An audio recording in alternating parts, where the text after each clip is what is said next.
Good morning বাইডি বন্ধুরা, welcome back বাগেরহাটের বাঘিনী blogs. তোমরা সকল কিরাম আছো বাইডি বন্ধুরা? আশা করি সকলে ভালো আছো। আমি তোমাকে দিদি ভালো আছি। আমি আজকে আবারই তোমাকে সঙ্গে নতুন আর একটা ব্লগ নিয়ে হাজির হয়ে গেছি। আশা করি ব্লগটা তোমাকে ভালো লাগবে। এই যে টানা বৃষ্টি শুরু হয়েছে, আষাঢ় শ্রাবণ, আষাঢ় মাসেও সারা মাস প্রায় দু একদিন বৃষ্টি হচ্ছে। বর্ষা হয়েছে, শ্রাবণ মাস পরেও ঠিক। বিশেষ করে ঢাকায়, অন্য অন্য অঞ্চলে অন্য অন্য জায়গায় কেমন হচ্ছে আমি জানি না, তবে ঢাকার কথা বলতেছি। ঢাকায় কিন্তু সপ্তাহে এমনও আছে একদিনও রোদ উঠেনি, আবার এমনও আছে যে 2 সপ্তাহ পরে টানা একদিন রোদ উঠেছে।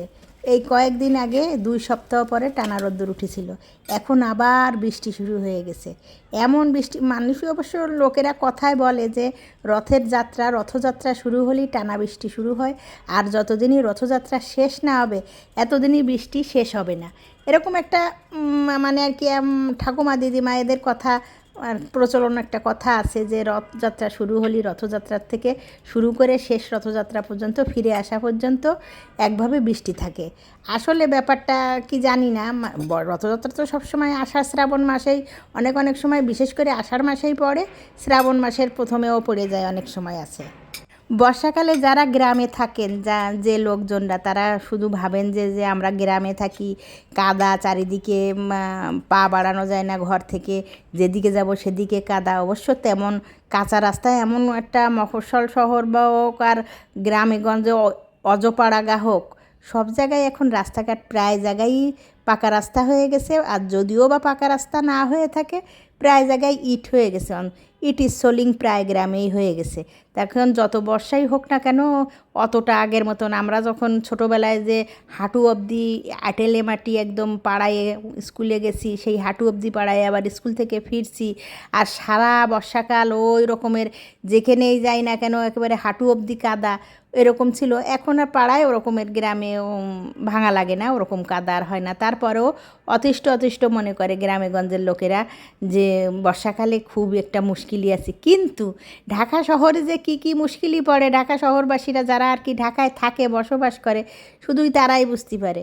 বিশেষ করে ঢাকা শহরে যদি 1 ঘন্টা 2 ঘন্টা টানা বৃষ্টি হয় কোনো সময়, সাথে সাথে ম্যানহোলগুলো ডুবে যায়, চারিদিকের রাস্তাগুলো ডুবে যায়। এমন অবস্থা হয় যে কাপড় বাঁচায় অফিস আদালত করা মুশকিল হয়ে পড়ে, যানবাহনগুলো ডুবে যায়। এইবার এমন অবস্থা হয়েছে, রাস্তার অবস্থা যে যানবাহনও ডুবে যাওয়ার অবস্থা হয়েছে। এমনকি আমাদের গাড়িটাও সেই জলে চলার জন্যই নষ্ট হয়ে গেছে, সারানো লাগছে। এমন অবস্থা হয়েছিল রাস্তায় অফিসে যাওয়ার জন্য যে গাড়িও ডুবে যাচ্ছে, সাঁতার কেটে গাড়ি নিয়ে রাস্তা থেকে যাওয়া লাগতেছে অফিসে। এমন অবস্থা হয়েছিল ঢাকা শহরের রাস্তার।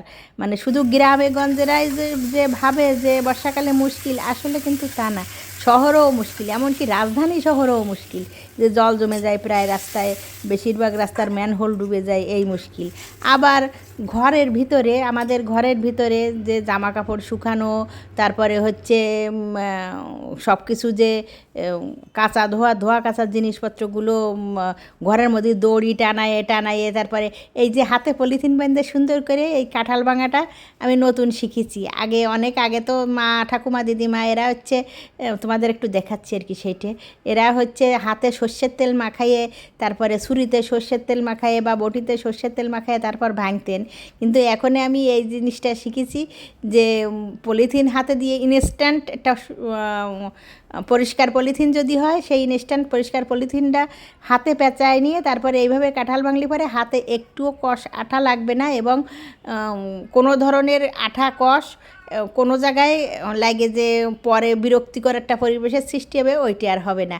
এরকম সুন্দর মতন কাঁঠালগুলো ভেঙে নিয়ে, কাঁঠালটা ভারী মিষ্টি আছে, যে মানে একদম শেষের কাঁঠাল তো, এখন তো বর্ষা পড়ে গেছে, বর্ষাকালে কাঁঠাল একটু শক্ত হয়ে যায়, কিন্তু এই শেষের দিকে শ্রাবণ মাসের কাঁঠাল কোনো পাকতে আর কি বাকি থাকে না, সব কাঁঠালই এখন পাকে যায়। দু একটা যদি অনেক দেরিতে পড়ে থাকে, এমন হতে পারে যে কাঁচা আছে, কিন্তু বেশিরভাগ কাঁঠালই একেবারে সুন্দর মিষ্টি হয়ে যায়।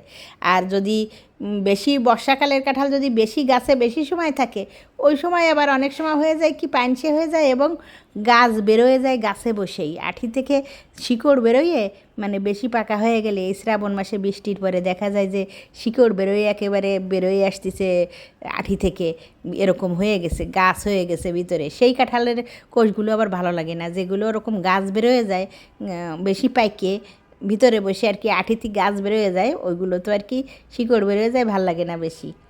এখন হচ্ছে পাকা কাঁঠালের একদম অন্তিম সময় চলছে, এই শ্রাবণ মাসের শেষ হয়ে গেলেই কাঁঠাল শেষ, হয়তো দু একটা গাছে থাকতেও পারে নাও থাকতে পারে, একদম কাঁঠালের শেষ সময়ে চলে আসছে, এরপরে আর পাকা কাঁঠাল আর কি খুব একটা থাকবে না।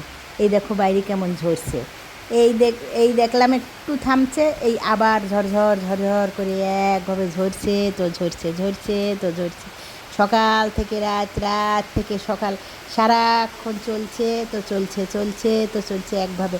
কোনো জিনিস বেশি বেশি ভাল লাগে না, অল্প অল্পই ভালো লাগে। যেমন বর্ষাকালে বর্ষা অনেক দিন ধরে হলি পরে ভালো লাগে না, আবার শীতকালে শীত অনেক দিন ধরে বেশি প্রকট আকার ধারণ করলে পরে সেই সময়ও ভাল লাগে না। আর কি এক জিনিস বেশি সময় আমাদের ষড়ঋতুর দেশ, 2 মাস করে, তারপরেও আমাকে মনে হয় যেন খুব একটা ভালো লাগতেছে না, আর বেশি হয়ে যাচ্ছে, এরকম একটা অবস্থা। দেখো আমার চারিদিকে তোমরা একটু খেয়াল করে আমার ঘরের অবস্থা, একদম সারা ঘরে দড়ি টানায়ে টানায়ে কাপড় টানানো, এ ঘর ও ঘর, যে ঘরেই যাব না কেন সব ঘরেই কাপড় টানানো, ভিজে কাপড় সব টানানো টানানো, 2-3 দিন হয়ে যাচ্ছে শুকাচ্ছে না, 2-4 দিন হয়ে যাচ্ছে শুকাচ্ছে না, আবার জমা হচ্ছে বেশি বেশি করে। কারণ প্রত্যেক দিন অফিস করার পরে যে জামা কাপড়ে একটু বৃষ্টি লাগলেও বা কাদা লাগুক বা যা হোক, না ধুয়ে সেই কাপড় আর পরা যায় না। এই জন্যই সবসময় বর্ষাকালের এই যে কাপড় চোপড় মানে আর কি কম কম ভিজেবো যে করবো না, চেষ্টা করব, সেইটা আর হয়ে ওঠে না, সেই বেশি ভিজানো লাগে। আমি চলে আসছি হচ্ছে ঝড় হোক বৃষ্টি হোক যাই হোক, আমাদের ছাদের পরে উপাসনালয়, এখানে ঝড় বৃষ্টি ঝঞ্ঝা যাই হোক না কেন মঙ্গলবার উপাসনায় বসবেই বসবে, হবেই হবে। তা আজকের ব্লগে এই পর্যন্ত, তোমরা ভালো থাকো, সুস্থ থাকো, বৃষ্টিতে সবাই ভালো থাকো, যারা বন্যায় আছে তাদের জন্য প্রার্থনা করি তারাও ভালো থাকো।